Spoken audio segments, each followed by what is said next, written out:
Hello, everyone, and welcome back to the Hard Nine podcast. Today is Wednesday, November the 6th, and as of this morning, the entire country has a brand new Cardinals first baseman. Yeah, the biggest news to come out of the last 24 hours, as we all know, is that Willson Contreras is moving to first base. Um, there's a lot of ways we can go with this. So I want to start with what it means to have him allegedly around for a while. For maybe the rest of his contract, because he says he wants to stay as a Cardinal. I think it's good news. He was the guy we talked about this that I didn't want to move on from. I thought he was the guy, one of the guys, Sonny as well, who we'll talk about later, that if you move on from them, you're not competing next year. He's their best hitter. He was over 100 points OPS wise better than Paul Goldschmidt was last year. So you're improving at first base, hypothetically, if he performs that way again. And he's a good guy to have around, I think. And also I just love Willson Contreras. I'm at a point where I want to be a fan sometimes. And would there be some sense of trading him and getting that money off the books and allocating it differently? Yeah, that could make sense and we could go down that road. But as a fan, I'm really glad Willson Contreras is still on my baseball team. I'd like to say that I am a little surprised, and probably so is everyone who watches or listens to this podcast, that you didn't just go ahead and start out by stretching out that shoulder a little bit, tapping yourself on the back and letting everybody else, reminding them that you were the one who has been shouting, let's go ahead and move Willie to first base. So I'm proud of you. Growth, journalism growth right there. Really. But I also do agree with that. Look, if you sit down, if the front office sat down with Willson Contreras and Willson Contreras said, I'm 31, 32 years old, I'd like to be moved because I'd like a shot to go somewhere else to win a World Series, I think every single one of us would have understood that. Like we've talked about that. But the fact that he said he wants to stay here, I don't know what the conversation looked like. We have no idea. We don't need to know. We just know that as of now, he is staying here as a St. Louis Cardinal. And I mean, I don't know if I'm also intrigued, and I wonder if maybe you know more about this, or maybe you don't, and maybe I've missed it. I've been staying off the old X, like staying off the X. So maybe you, to quote ZZ Top, did hear it on the X. But I'm just wondering if you think he precipitated that conversation of a move to first base. Do you think that came from Ollie? Do you think that came from front office? How do you, in your mind, how did that conversation go? I don't know, is my honest answer. But so to go back to your thing about what he said, Mo said that he was very adamant about wanting to stay in St. Louis. They had the conversations with everybody, and he was one of the people. There's two people he named. Well, he didn't name, but two people have come out that were very adamant about staying. Willson was one of them. And they both, this is Mo's words, both decided that for the team and for his long-term health, first base was the best option moving forward, and that he would not catch very much, if at all, next year. So I don't know how that conversation came to be. The funniest thing about this is, yeah, you had the JD Martinez injury where he broke his forearm on a swing, but the vast majority of Wilson's injuries have been when he's hitting because he stands so close to the plate. Um, I don't know. I think him being open to it's obviously a great thing because he could have easily said, I don't want to do that. Just move me. But he's accepted it. And I think it's nice to have, he needs to be their everyday first baseman if this is the road we're going down, not half first base, half DH. Put him there and let him learn the position, let him be there. It's just nice to have him around, I think. Well, also to be fair, like I think we had talked about, and I think a lot of people believed that'd be Burley and Baker. I mean, just let's go ahead and leave Willie there. Like you said, let him play first base. Let him be your first baseman for the rest of his contract. Now, if things go south and they determine that or decide to move him at the deadline, now that's fine. Whatever. However, let's go ahead and just leave him there. Agreed. Do you think they just maybe have no belief that Burleson should play first? Do you think they're just going to use him as a DH and potentially like your fourth outfielder? I'm intrigued to see how that will. Obviously, we don't know. I'm intrigued to see how that goes. Also, let's just go ahead and trade Luke and Baker. At this point, what are we doing to the poor guy? Well, he could be a left-handed, a DH option against left-handed pitching. He could Which be. I would be fine with. Like if you're going to move that, yeah, I'm fine with that. But what that does, that kind of hurts some of your flexibility with the rest of your roster if you're locked in at DH. But I'm not saying it's a bad move. The thing with Luke and Baker is I understand a lot of people look at his minor league numbers and they are great, but there's no reason to clear a spot for him to play every day on this team, in my mind. So if he's going to be that guy where he's only facing lefties, fine. I don't think you need to move him. I think he's a valuable piece. They couldn't hit lefties last year, so you could use that guy, even if he's just coming off the bench every once in a while when a lefty comes in for Nolan Gorman in the ninth inning or something. But I wanted to share this. And with Burley, I don't think this move has anything to do with any other player. I think it's Willson didn't want to waive his no trade clause. And so they had to find a solution that allows them to play Pajes and Herrera at catcher and keep all three. Because I did look it up. Herrera is out of options. And we know they like Pedro Pajes. So if Willson was going to be here as the catcher, it would have gotten really complicated. And this is the way that you worked it out. So I've seen it some places on Twitter or X. I'm going to call it Twitter. I'll never call it X. Sorry, Elon. Where people say Wilson's not a great first baseman, is what a lot of people say. Like, he's a great hitting catcher, not a great hitting first baseman. So this is from Cardinals Reek on Twitter. Willson Contreras would have ranked. This is Willson Contreras' ranks among first basemen last season if he were to play there. He would have been second in on base percentage, second in walk percentage, fourth in slugging percentage, and third in WRC plus among all first basemen in Major League Baseball. So don't sit here and tell me that he can't be a first baseman. He's a legitimately great hitter that just happens to be a catcher.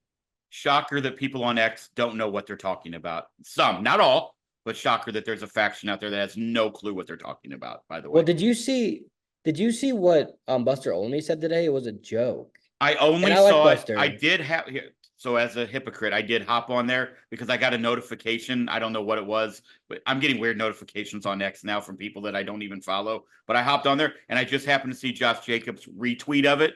And so I read the Buster. All I did was read the Buster Olney thing, and I didn't. It made, once again, Buster Olney made no sense. Well, I have a lot of respect for Buster Olney. I think he does a good job. But I think when you're a national reporter that tries to act like you know as much as fans do about their own team, you just don't. You might know more inside information, that's possible. But in terms of on field and what people perform on a daily basis, you can't possibly. But the problem I have is when they act like they do know everything. Now here's what he said. I'll quote it. He says, with Willson Contreras moving to first base, let the record show that the Cardinals spent $87.5 million in a 5-year deal for him. In his first 2 years, St. Louis bought into his defense exactly 0 months, a monster mistake for a team restraining its spending. Couple thoughts. One, they're not restraining their spending, Buster. This isn't the Guardians. They spent $190 million last year. So first, stop that. That's more than the Padres spent last year, by the way. Two, $87.5 million for a guy that's one of the better hitters in the National League since he's been a Cardinal is more than reasonable. Look at whatever Pete Alonso's going to get next year, this offseason, and just know that Contreras has been way better than him since he's been here. Correct. So I don't want to, it's ridiculous. Yes, did they mess up in 2023 with how they handled that? Of course. Stop beating the dead horse. Wilson wouldn't be moving to first base if he wasn't willing to do it because he would be asking for a trade and they would oblige. So stop. Yeah, I agree. I'm really I had somebody text me today that they were really, really happy that he was still here. And I agree. I'm happy that Wilson's still here. I go back to what I said at the beginning. Would I have understood if he said he wanted to be traded somewhere else? Absolutely. Zero. I wouldn't have blamed him either. I wouldn't have blamed him one bit. But I'm excited. I will go back to this, and I'm not going out on a limb and saying the Cardinals make the playoffs next year. Please understand that before people start putting words into my mouth. We saw what the Detroit Tigers did. That's all I'm going to say. If Wilson's back, and we'll get to Sonny in a minute, and the young guys do start to click, you have no idea it's baseball. You have no idea what can happen in 2025. They could lose 95 games. They could also win 88 and find themselves in a playoff run. We have no idea. I think when people see a rebuild or whatever they're calling it, whatever they're calling, they think that means everyone's going away and now we're just going to suck for 3 to 5 years. Mm-hmm. They could, don't get me wrong, but they also could not. So who knows? With Willie here, I love that. I'm happy that our best hitter is still on our team. That's all I have to say. It also, other than maybe Mason Wynn, because he obviously has an amazing personality and we love Mason Wynn, the most captivating personality on the team in Willson Contreras. The guy you want to rally behind more than anyone. I think you throw Lars in there. I think Lars has an infectious personality. In a different way. Wilson's an intensity, run through a brick wall for him. Lars is a goofball. But, oh gosh, what was I saying? Oh, to further your point about that, what was the rhetoric around the Mets last year when they traded Max Scherzer? That they were done. They weren't competing in 2024. They weren't trying to. Where did the Mets end up? In the NLCS. Why? Right. What did Mark Vientos turn into? So if Jordan Walker turns into that, I'm not saying he will, but it changes the outlook of your season in a second if you get young guys to start performing consistently. Yep. I want to say one more thing about Wilson, then we can move on. Can I say something? I think the Yeah, only go ahead. argument that could be made against your analogy there is that I don't believe the Cardinals have a Francisco Lindor on their team. Yeah, not right now. Yeah, that's true. Right. That's all I'm going to say right now. Yeah, they don't, but they have. I mean, what if Mason Wynn becomes a 2020 guy? That's not No, the. I'm not saying you're wrong. I'm simply saying that would be your like an MVP type candidate. Yeah, But you're right. That guy could be on the roster that we have no clue. We just don't know.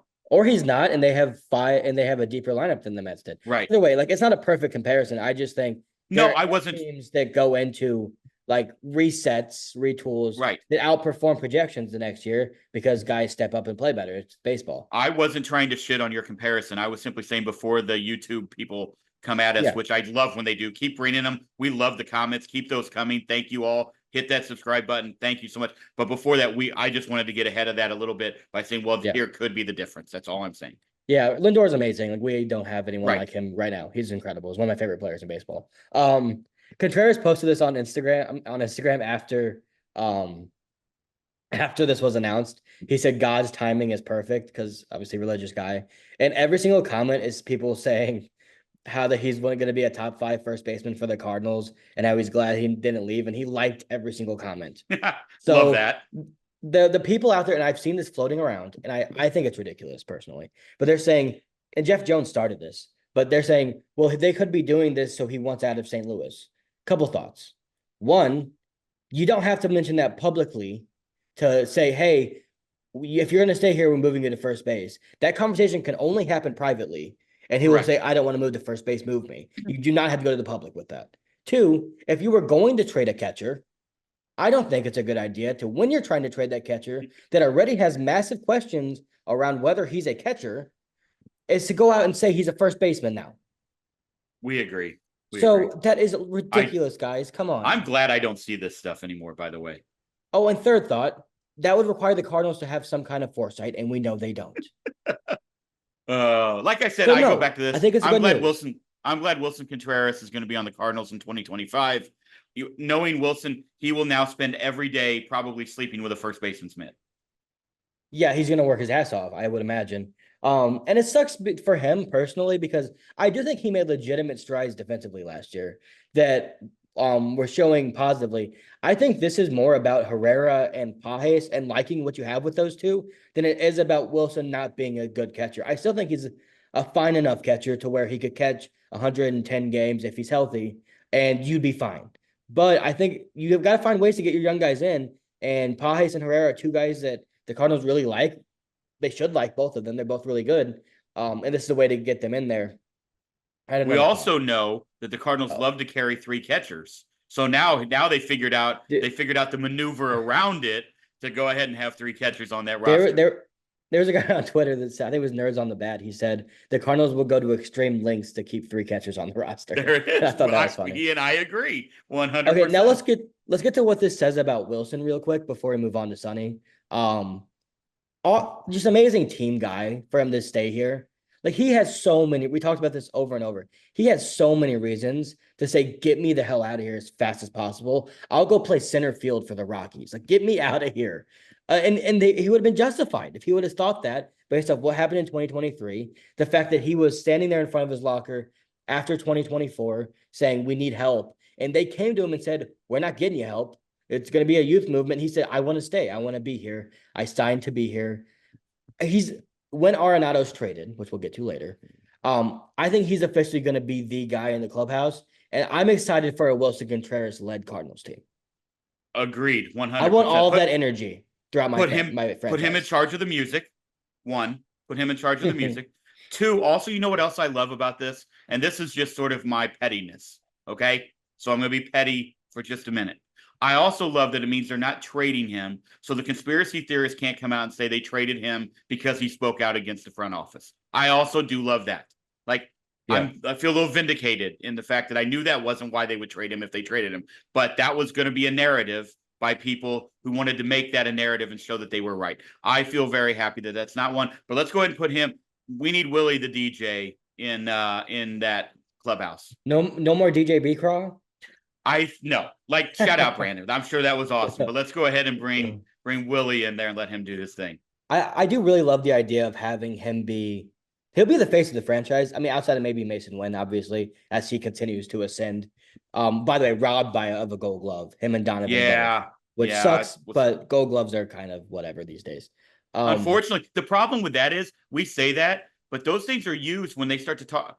I'm getting way ahead of myself, but those things are used when we start to talk about Hall of Fames. It's the same with All-Star games. It's the same with all of that stuff. Like Silver Slugger is the only one in my mind that matters because you were the best hitter. Like that one should be as high. But the Gold Glove anymore, like that is used when we talk about the greats in Hall of Fame, and and he'll get one.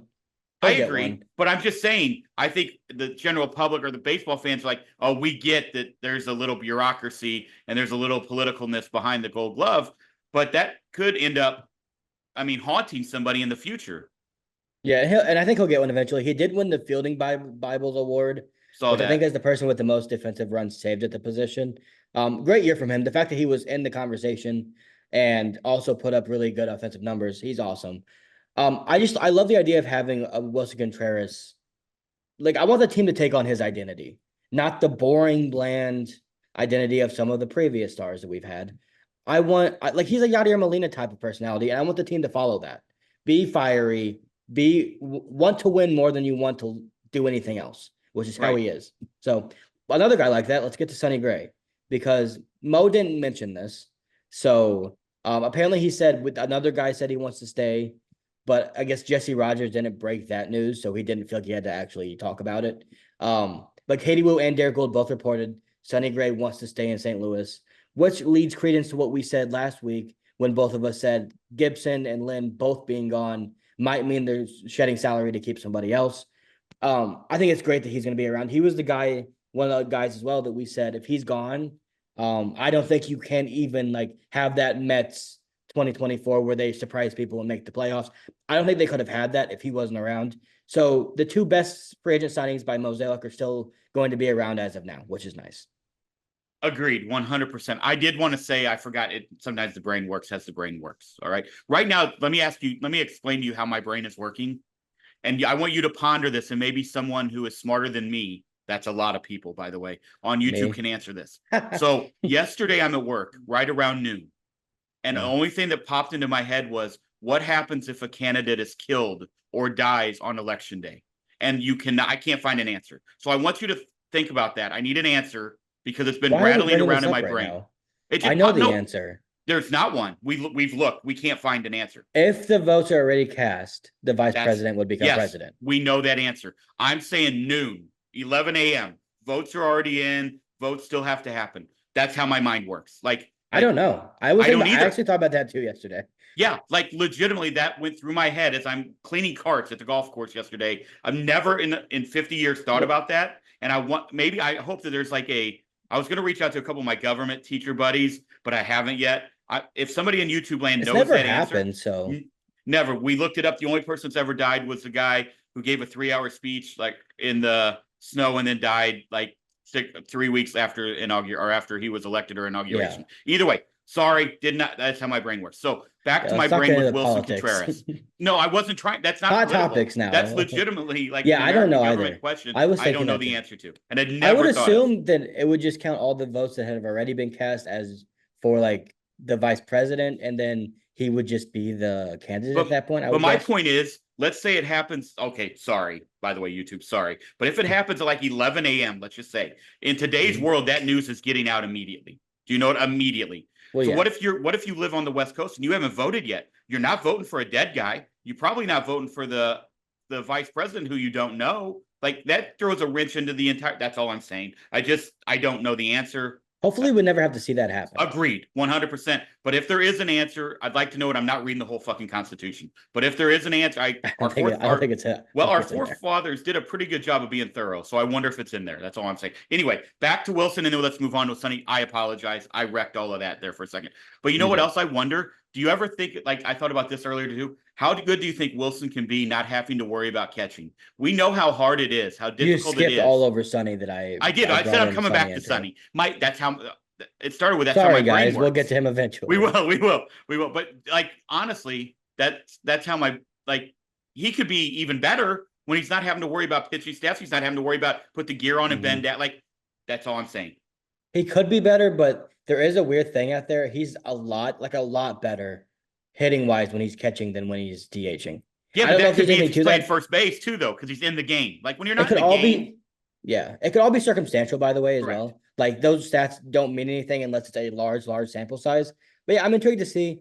I also, we've gone through this with Jose Martinez and with Matt Carpenter, even.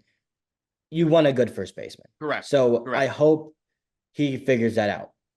You never But know how good. What is it? You never know how important a first baseman is till you have a bad one. I think that's the quote, right? I think that's very yeah. true. And Okay. Goldie's the best defensive first baseman I've ever watched as a Cardinal fan.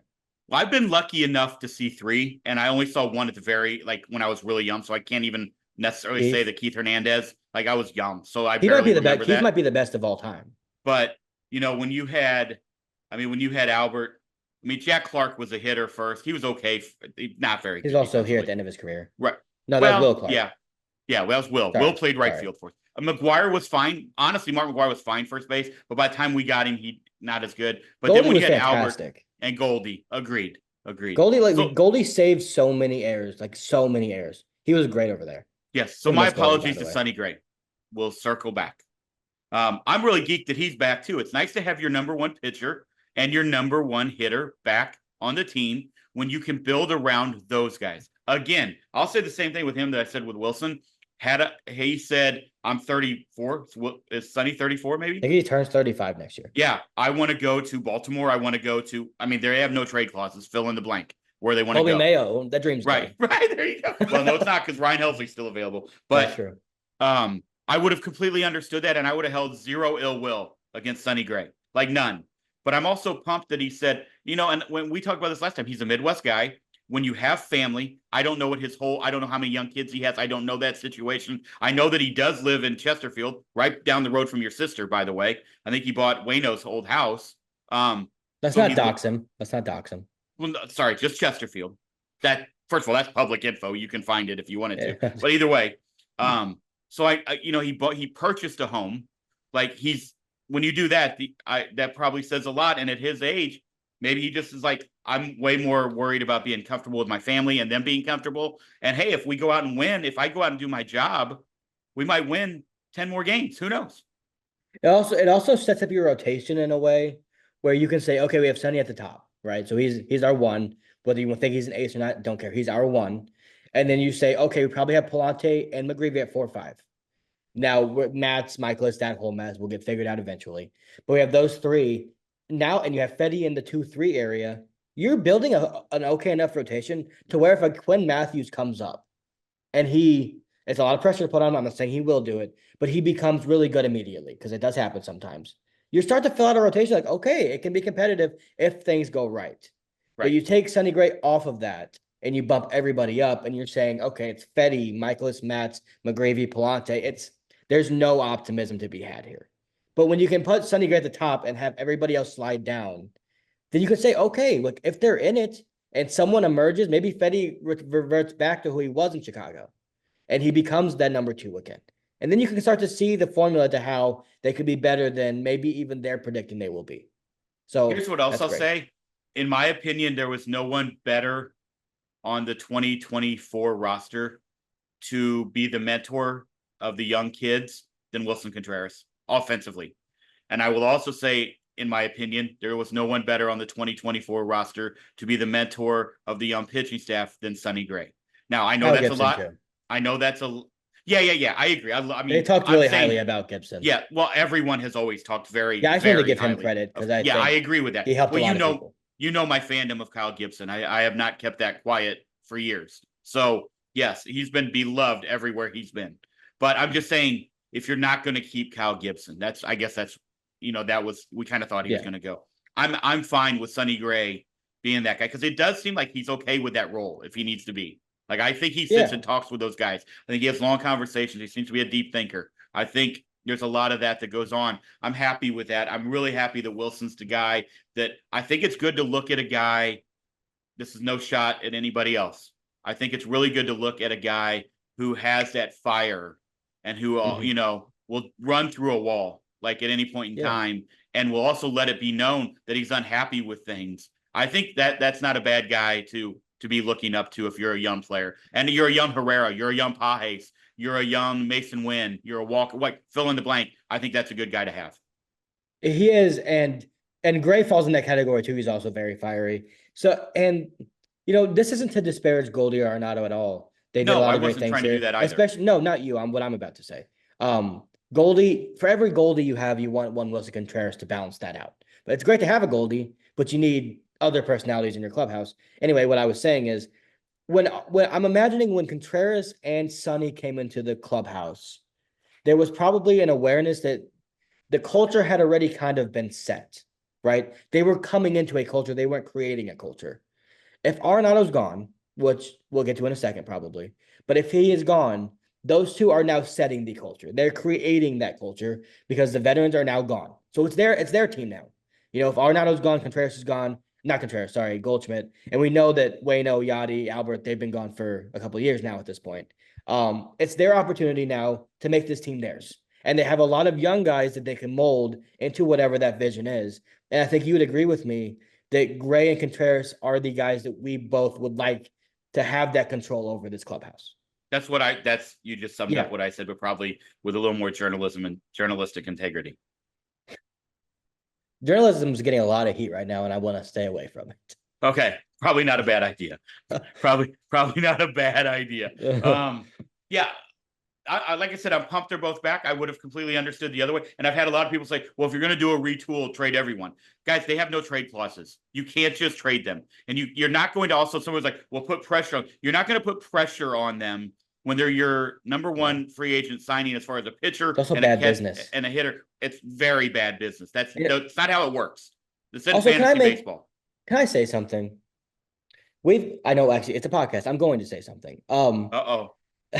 Not bad. It's just, we've gotten so far on Twitter. A certain group of fans have gotten so far into trying to be almost buttoned up with their opinions on being a fan and on their team that they want to be the smartest person that's in the room and make the smartest take and not allow themselves to be a fan because this guy's making $18 million and Sonny's making $30 million and all this. I'm a fan of the Cardinals. I want to watch Willson Contreras and Sonny Gray on my baseball team. I don't need to prove that maybe they could use that money better. Guess what? Not my money. Nope. I don't care. In fact, when I buy opening season tickets, I'm contributing to that money, and I'd rather watch Willson Contreras than some AAA guy that may never do anything. And so just your daily reminder fandom. That the owner of the team is a fucking billionaire. All right, so let's relax on what they spend. Let's just relax. And yes, and maybe they could get some good prospects for these two guys. Maybe, sure, fine. But who's to say that whatever prospect they get for, let's say, Sonny Gray, is going to be more valuable than one, what he produces on the field for the next 2 years, or 3 if they take his option, and 2, on the wisdom that he gives to the young guys that are going to be coming in. Who's to say that prospect's going to be anywhere close to as valuable? That's a very good point. I believe there's probably some statistician out there who could give you that, and I bet the percentage is incredibly small. And it's also it's a subjective thing. No one's going to know. Of course it is, but I bet that there is like data out there that would show you when a star is traded, what the percentage of the guy traded for becomes a star. I bet that's out there. So I'm going to tell you that it's out there somewhere. Like what if you could trade him for your 12th ranked prospect in your system, let's say?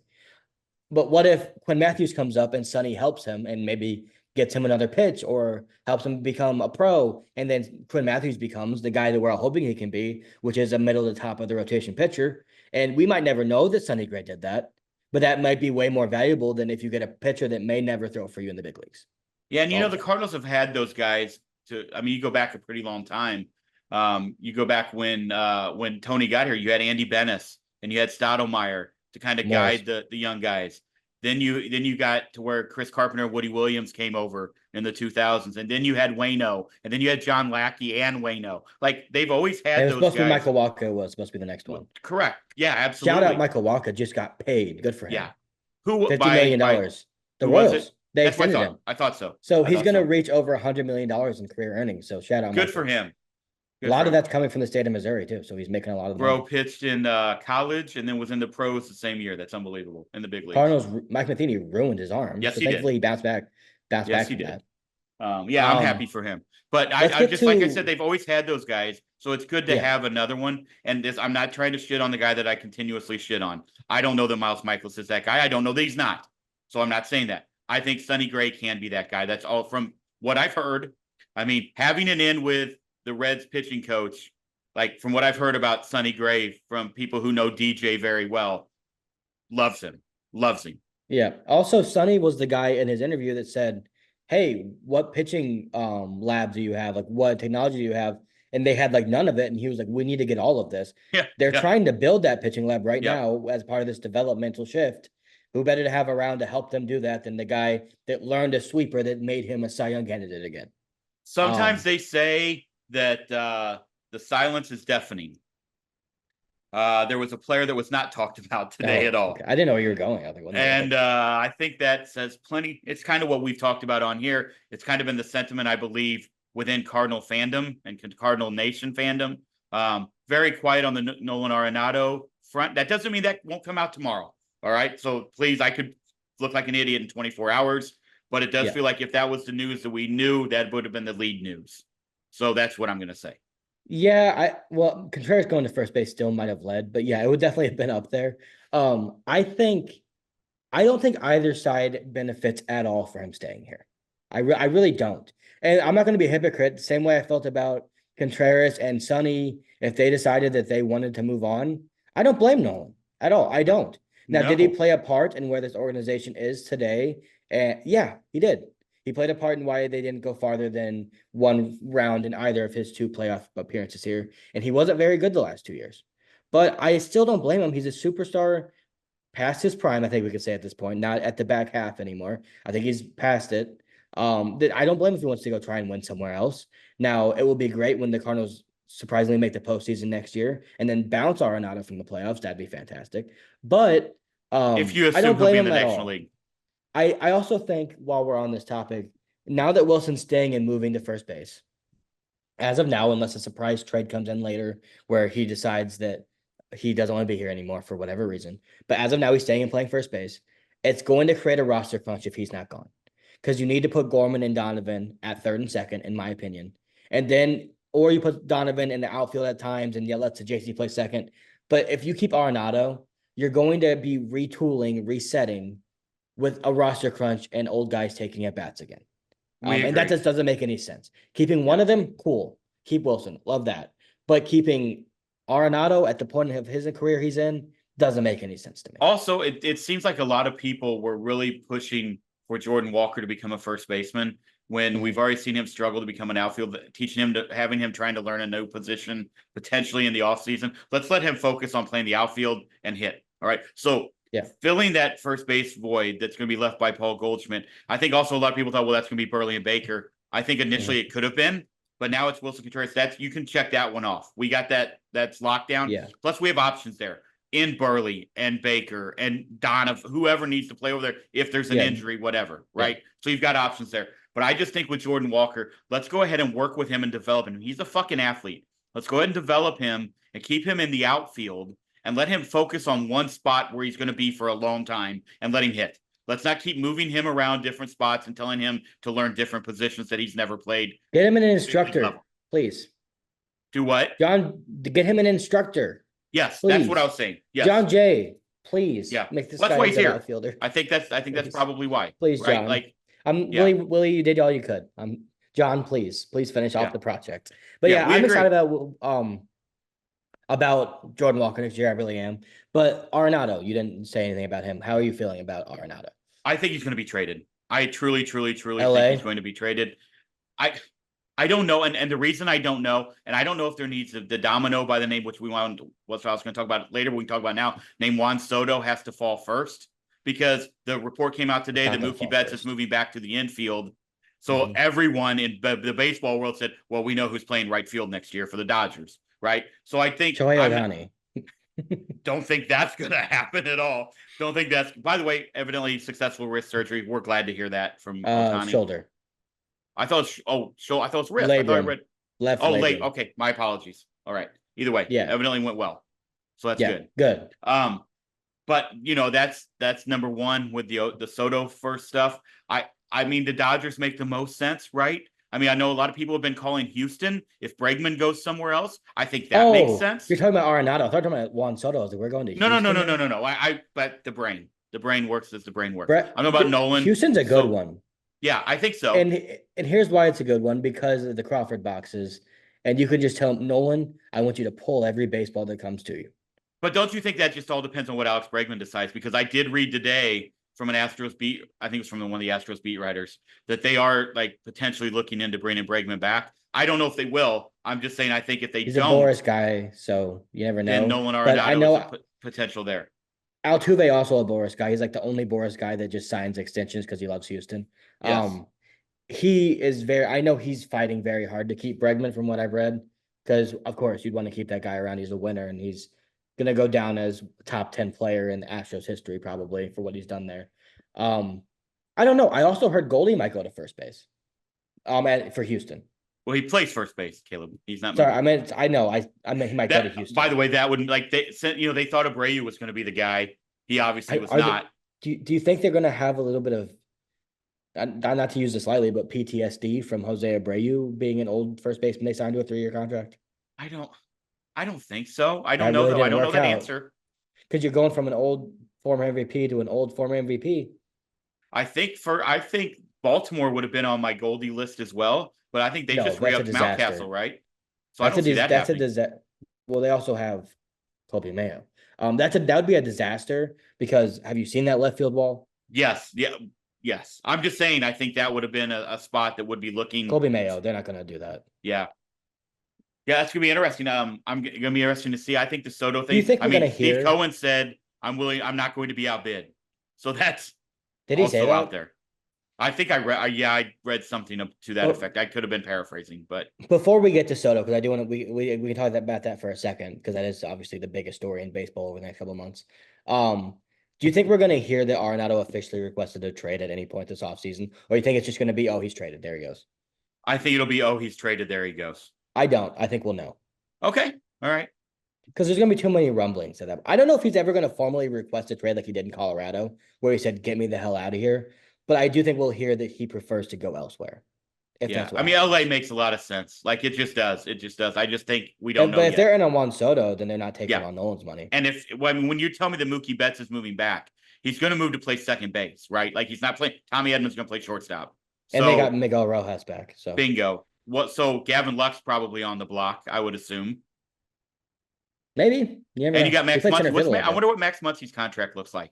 Is he's locked in? I think, isn't he? That could be your DH right there. Is Max Muncy like? They have a different DH. Oh yeah, yeah. Never mind. Never mind. So I'm intrigued to see what they do there because I think if Betts is moving to second, that tells me Max Muncy's your third baseman, which does mean do they move a Max Muncy? Do they like that? I don't know. There's a lot of How moving parts crazy there. is it that there's a possibility that the team that Nolan's been wanting to go to, and everyone's been like, Nolan's gonna want to go to LA. He's gonna leave for LA. If the year that he's traded, they don't even want him. I mean, I think there's That's a a real possibility. it absolutely is. Especially if they even if they don't go get Juan Soto and like the craziest thing, if they go get Teoscar Hernandez and Santander or something, they're Right. still not going to want him then. Yeah. So Yep. All right. All right. Cardinals did sign our two players to add to the 40 man. Right. I'll let you go through those guys because as soon as you called me and told me the one, you said I guarantee his ERA starts with a 6. You looked it up. It did. yeah. So that guy's Rodri Munoz, throws the ball hard, has nothing else that looks good.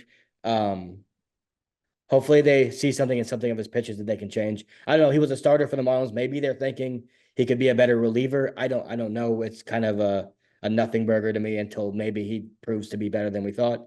And then Michael Gomez is the other guy, which Michael Gomez is interesting. 5.04 ERA in AAA for the Durham Bulls, who obviously are the Rays affiliate. So I'm sure you can guess who probably had to do with that one. Here's what I have to say. I have no opinions on either. I Agreed. don't, We don't people know. are mad, don't get it. I don't know. They might know more than I do about these guys. They could end up being really good because they see one pitch they need to tweak and that's what they're going to do, and they're going to be good. They could be gone in 2 weeks because they need to make room on the 40-man for someone else. I don't know. Or they could never play for the Cardinals and just be in AAA forever. But I have no opinion, really. I think you and I are both of the belief that when it comes to potential relievers, get as many of them as you can and hope that part of them pan out. Or even if Munoz, like maybe they think he can be a starter, and they're saying we like from his release point, we think if he adds pitch X, he could become a viable starting option in AAA. And if that's the case, and they believe that, then yeah, take a chance on him. Why not? It's not like that has not happened before in the game of baseball, where a guy has gone somewhere else and been very successful. I'm not comparing Rodri Munoz to Kevin Gausman. Okay, just putting that out there first. But I am going to say everyone in baseball said Kevin Gausman was a reliever before he went to the Giants. Okay, so but Rodri Munoz could never do anything. But if you're in a rebuild, retool, reset, whatever, this is what they should be doing with guys that they like for whatever reason they like them. I'm not saying they should like him, but they obviously do for whatever reason. And see if it works. If it doesn't, no harm, no foul. He's gone. This is on me if we don't know this answer and you don't know this answer. So I am putting you on the spot because I did tell Bill, who watches, shout out Bill, that we would find out who is Rule 5 eligible on the team. Do you know, are there any player? Do you have that information? Do you know that information, or did I just flat out lie on YouTube? I have the information. Okay, thank you. There are 4 guys that you need to look out for. Okay. Tink Hintz, TK Roby. They will both be on the 40-man. Both will be protected, no doubt about it. Okay, then 2 more. Andre Granillo, reliever in the minors. We've talked about him a lot. I think he probably will be protected, I would guess, just because he could be a guy that could impact the team next year. And then the second guy is Matt Swanson, who I believe they got in the Jordan Hicks trade from the Blue Jays, I believe. Okay. Thank you, by the way. Or Paul DeYoung. It was one of the two. It was Paul DeYoung or the Jordan Hicks trade. Both to the Blue Jays. He came from there. I know that. And he was in AA. He's like 24, 25. They don't need to protect him if they don't want to. That's no loss, even if he becomes a viable option in someone's bullpen next year randomly. But TK and Tink will definitely be protected, no doubt. So they'll be keeping 2 40-man roster spots open for sure for those 2 guys. And then Granillo is the one that they're going to have to make a decision on one way or the other. Okay. That's, by the way, fantastic journalism. Thank you. We didn't even practice. Stop saying that. You don't have any idea what journalism is. This is the lack of media literacy that we have. I started in the journalism program, bro, in 1992. Shout out Jacksonville, Illinois. Didn't do it very well, apparently, if you think what I just did was journalism. I didn't do much of anything. I did 0 reporting there. I stole someone else's reporting and took it. Yeah. That's what but I'm just saying that was good that I put you on the spot and you were ready to go with it. And we hadn't even rehearsed that. So that was good. That's what happens when you're on live television. You got to be ready. Yeah, we don't rehearse anything. Not one thing. By the way, I watched Caleb's hockey game the other night, and this man said it was like an Uno reverse card. And I couldn't stop laughing. That was a great call. Had you sat on that for a while? Were you writing out notes the night before? All right, let me come up with these. I like that one. Or what? No. That just came to you? That was off the dome because what happened was one of our, I don't remember who it was, one of our forwards, someone tried to hit him and they turned around and checked him and got him to the ground. So he pulled the reverse card on him. I thought it was a good call. Yeah, the camera work is a little shaky, but I think that's because of your auditorium, you said. Yeah, so there's no not their fault. Option there. Not their fault. On Marquee Friday, by the way. That was kind of a wheezy bar there. That was good. And I did laugh. I literally laughed out loud because I was like, did I just hear? So I texted you while you were on air and you did reply that you liked it. So I was like, okay, I did hear what I thought I heard. Yeah, I thought it was funny. It was good. It was good. You guys did a good job. You guys did a really good job. You were a little quiet there at the beginning. And it was like you started to find your footing. I don't want to interrupt people. Yeah. When you're on color. So I was trying to figure out when the best time was to jump in there with him. I did send you the meme from Major League. It was like, that's why they don't call him the best color man in the league for nothing, folks. Like that still makes me laugh every time. So that's all I can think about when I was listening to you. But you did a good job. Go watch Illinois hockey. It is dreadfully boring to watch the game. And I think it's just because of although the unis were sick. A lot of fights. Unis were sick. A lot of angry hockey players out there. Can they go to the Frozen Four? Or are they not NCAA sanctioned? I don't understand how club hockey. Yeah, no. They're in a league called ACHA, so they have their own championship. Okay. So Michigan and Michigan State can go to the Frozen Four. Michigan State has a big team that is in NCAA, and they also have an ACHA team that they played earlier this year. How do you get why does Illinois not have an NCAA? Is it because of Title IX? No, it's because that might be part of it, but it's also because they don't have a regulation rink. So that ice rink that they were going to build a new one and then COVID hit and they lost all their funding for it. Um, that rink is like 30 feet wider than an NHL arena. So the players are gassed. They're So gassed. it did look big, but I thought maybe that was camera. Like I couldn't No, there's a tell. lot of goals scored because of that, because there's so much Yeah, ice. yeah. McKendry, wild team to be playing, like small McKendry. One But of the then I kids on thought that team I went to McKendry school with. played Didn't know well. he went there. No, screw Really? them. They made me angry. I can't say that on here. They made me angry. I want to talk about McHenry. Anyway, Wait. go watch Caleb do hockey. Back, final thing before we get out of here. Couple things. Garrett Cole re-signs with the Yankees. Cody Bellinger opts back in with the Cubs. We kind of thought that was going to come. Mhm. Obviously, Cole opts out, then signs the big deal. So we knew that was going to No, happen. not what happened. I thought that Cole is what opted happened. out. No, Cole opted out. Yeah. And the Yankees had an option to extend him one more year in the contract. And if they did that, the opt-out's voided. The Yankees said, nah, we're not paying you another $36 million for another year. And he said, okay, never mind, and took back the opt-out. Never seen it before. Oh, So the Yankees misunderstood called his that. bluff, and Boris not having a great time here the last I couple. completely missed it. That's Yeah. bad podcasting right there. So he was opting out, and he said, "I'm opting out because the clause in that contract was if he opts out, then it triggers their ability to extend him for 1 year for $36 million on top of his contract." And the Okay. Yankees were just like, "No, go somewhere else." And he was like, "Okay, I'll stay." Final thing before we get out of here, where do you think Juan Soto ends up? I don't. I don't know. The easy answers to me are the Yankees and the Mets. Those are the two that make the most sense. Like even if the Dodgers get involved, which they will be involved, um, I don't think they're going to be as motivated to get it done as those two teams will be. So I'm gonna say he goes back to the Yankees. 14 years, $630 million is what I've landed on. So Okay. 14 for Mookie did 45 a year. Mookie did say I'm coming after you, cheater. So who knows? I think it's three teams. I think it's Mets, Yankees, Dodgers, and that's how I would. You think the Red Sox get involved? No, that I don't Rumors think are they're they gonna. are. Nah, I don't. I They mean, should maybe though. they They should. should. Could you imagine He him loves in David that Ortiz. stadium? He would just hit doubles off the left center field wall all day. And he'd also hit tanks down the what is the wall called down there Pesky in the pole. there it is. Bingo, the pesky pole. And he'd hit it about 50 rows short of where Ted Williams hit that ball. That never happened. Anyway, I'm gonna go Mets, Yankees, Dodgers in that order. That's my I don't think anybody if the Red Sox get involved, that just means his price goes up. But I just think it's those three. I don't have an estimate. 14 years sounds great. I don't fucking care what the I think he's gonna be 600 and something $million. Yeah. Because I think he's gonna try to get 14 years because that gets him to 40 and it just is a nice number to get to. And I think he's gonna want to be the highest paid player by AAV, and $45 million would get him to that number. I just don't think he leaves New York. I really honestly don't. I think he would if someone gave him a better offer elsewhere. I don't think other teams are going to be willing to. The Dodgers are it. In my mind, the Dodgers are the only one. I don't think they're going to. I really don't either. Well, okay, last one. Where do you think Pete Alonso ends up? Chicago Cubs. Okay. You've been saying that for a while. Yeah, I just think it makes a lot of sense for both sides. They need power. They need a guy that at least appears as a cornerstone player, even though he's criminally overrated most of the time. Because I know that people are eagerly awaiting the segment. Dennis Allen was fired from the Saints, so we do have a new interim coach, Darren Rizzi. People are excited. They have Merry Christmas shirts where they're wearing around the thing. It must have gone epically wrong after the Eagles lost in that fucking clubhouse or whatever locker room.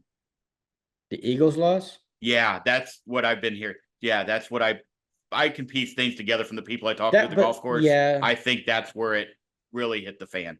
I mean, people can point to that because it was a bad loss that started to losing streak. Who knows? I think he should have been fired last year. We agree. Yeah, I wouldn't say I'm excited about it because I still think they need to lose the rest of the season so I can get Travis Hunter on my team or something. But they're not. Dude, right now they're pick third. Dion won't allow it. He's already said it. So who? Dion has already said he's got a handful of teams that he'll let his kids go to. Other than that, they're not going. That's what he said. By the way, I was pro Dion for a while, not anymore. He's worn out his welcome a little bit, I think. I love him. One of the greatest athletes, top 3 athletes I've ever seen in my life. Probably love a nice guy. Love what he does for kids. Love that. Like he goes pretty far for a lot of these kids. I love that, especially the kids who are from very rough backgrounds or rough upbringings. Love everything about that. Have 2 former students who went to Jackson State. He ate in the cafeteria with the kids every fucking day. Like, big time. A lot of good things to say about Dion. It does feel, though, like people have kind of soured on Prime, and I don't love that. I get it. I don't love it. He's not a bad. I'm not saying I'm not over him as a person. I Just know. I think he's under the impression that he's as good of a head coach as he was a player, and he's just not. Do you think when you're that good as a player, you have like Barry? They said the same thing about Barry Bonds, who evidently was a very good hitting coach, but that's why he couldn't do it For anymore one because, player, huh? he was like only good for Christian Yelich, allegedly.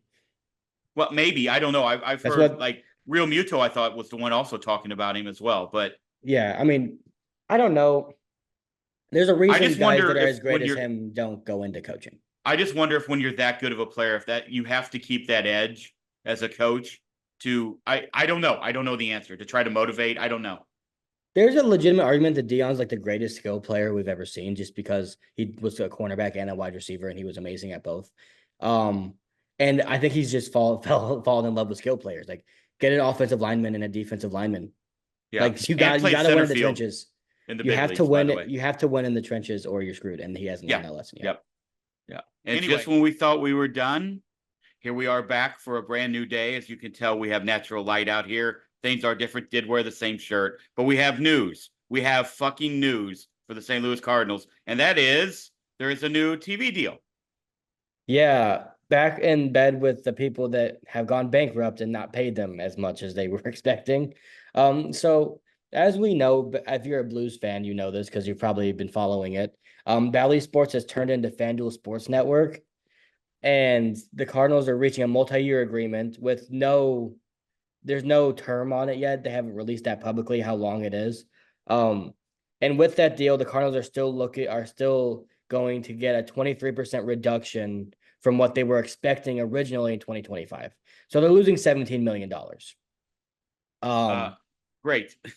yeah, which I mean, whatever. They were gonna trim payroll anyway. They've already trimmed like 50 million off of it or something, with Goldie going and pitchers going. So my question is, what does this deal look like for 2026?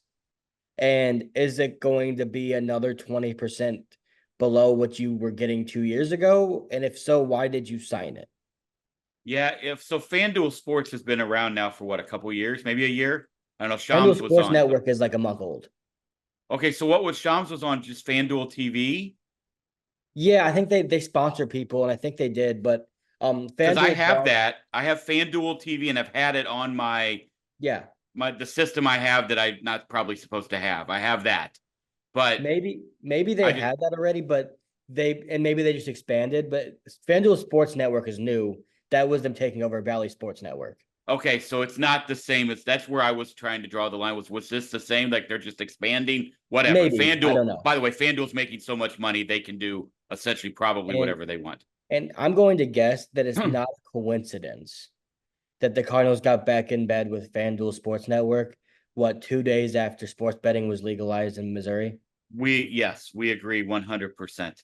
So I'm assuming we're going to see some sports betting areas in Busch Stadium in a couple years. Especially at Ballpark Village, right? Like, I mean, instead of that's now the Bally's place. So that's going to be FanDuel. Like, if you're FanDuel going in there, and if you're the Cardinals having FanDuel come in there, my guess is I'm intrigued to see if that becomes some sort of a sports book added into the bar. I don't know the legalities I of bet all there of will that, be something. but wouldn't you assume? Because Yeah, there'll be we something. when we were at the one in Texas that was very similar to Ballpark Village where the Rangers are. I don't know sports gambling. I think it's legal in Texas. I don't know that answer, but they weren't I'll dealing. imagine. That was still Bally like when we were there, so it doesn't matter. But that I mean the options are endless. Like you go to Caesars down here in New Orleans. I mean it is the sports book is almost half the size of the casino at this point. So Yeah. I think there's definitely no coincidence there. I am also intrigued to see what it looks like down the road. I still am just shocked that the Blues and the Cardinals haven't come together to create their own network, a la Marquee Sports, a la something Nesson, Yes Network, Yeah. whatever. I know that the logistics are probably endless, like to get through all of that, but it just seems like that's where you could really make the money. Now, I did see, and I want to get your take on this. There is going to be like you don't have to have a cable subscription. You can get direct to consumer. Like you can Treatment, pay yeah. for a subscription, right? Yeah, and And the Padres were doing this because they're having MLB broadcast their games, and it was $20 a month. And like every single subscription you'll ever see, if you pay for the entire year, they're going to knock it down a little bit, and it won't be 20 a month. But that Probably was be all the rate. 180, Yeah, it'd be like $18, 200. right, or Yeah. something like that. And obviously you'd only be paying. If you wanted to pay for the Cardinals, you'd probably only just be paying for summer months anyway. You wouldn't be paying for December unless you're a Blues fan.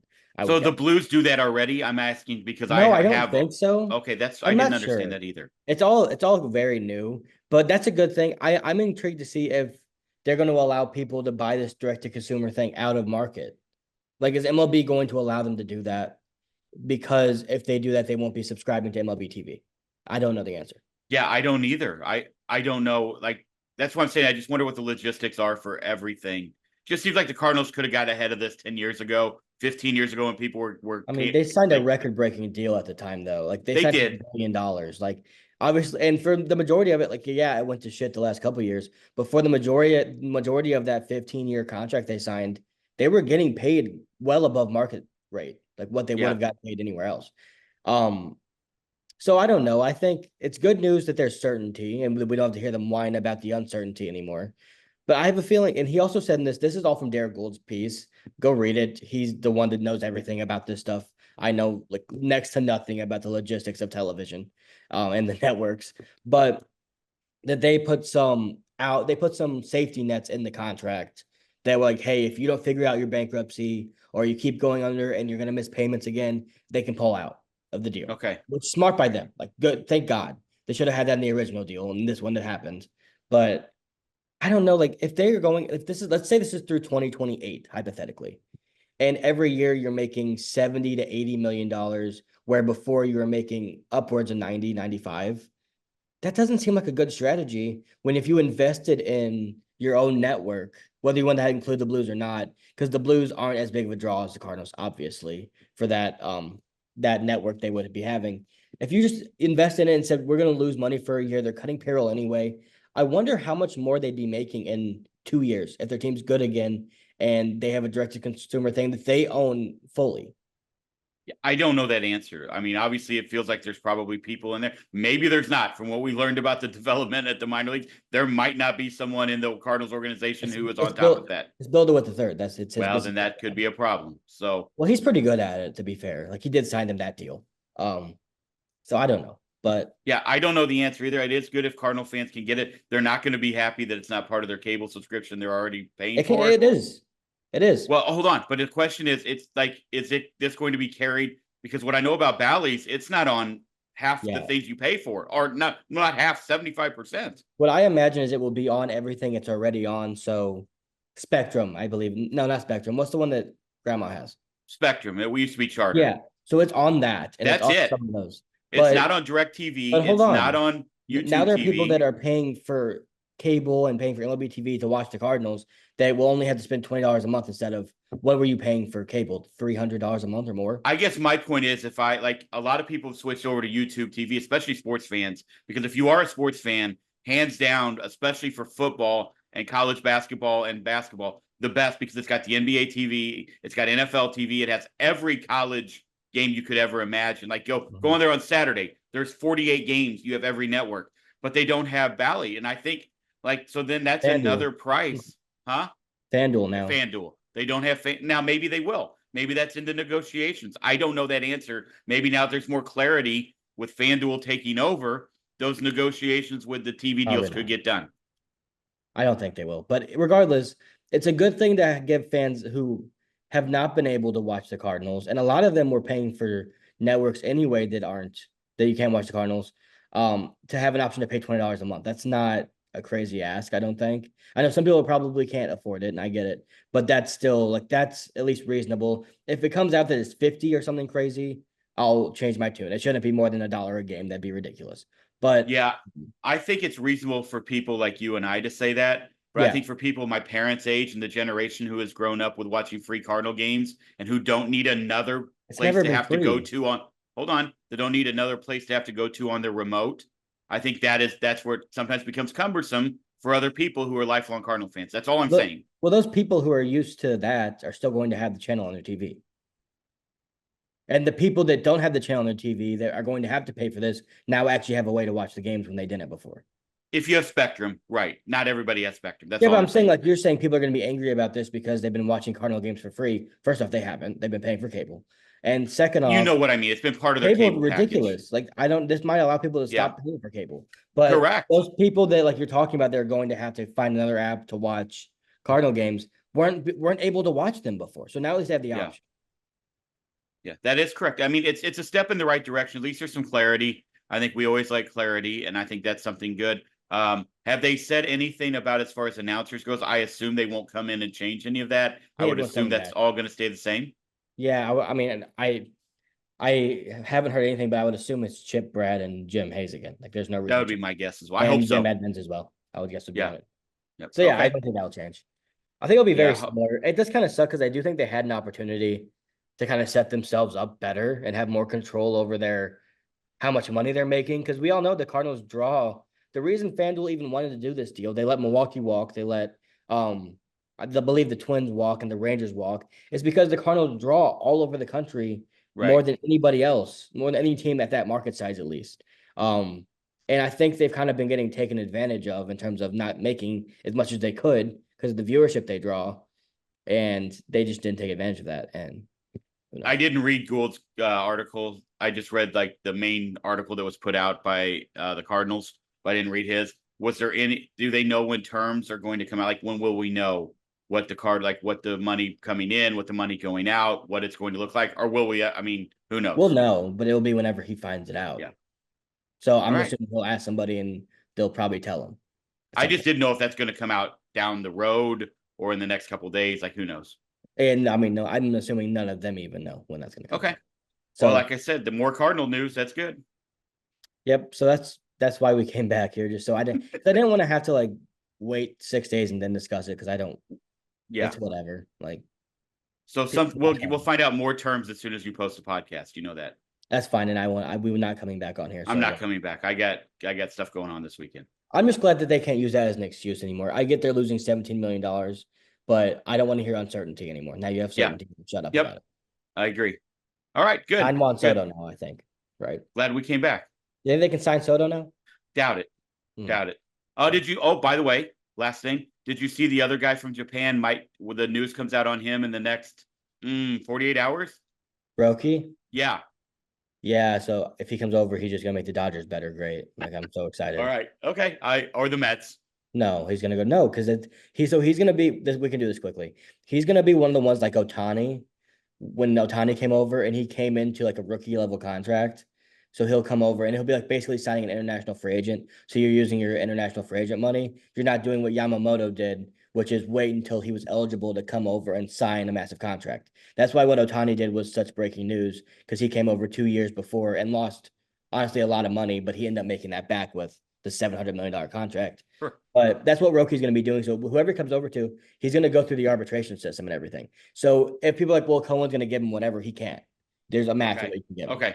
So All right. Well, that's good why to he's going to know. go to the Dodgers because all money is going to be equal. All 30 teams will probably talk to him and say, we'll give you what you're willing to take. And he's going to say, I'll go play with Otani and Yamamoto. That's what's going I to would. Or he'll go into San Diego and go play with Yeah. Darvish. Like it'll be something like that. Right. Okay. All right. Well, good. Well, it's good we came back.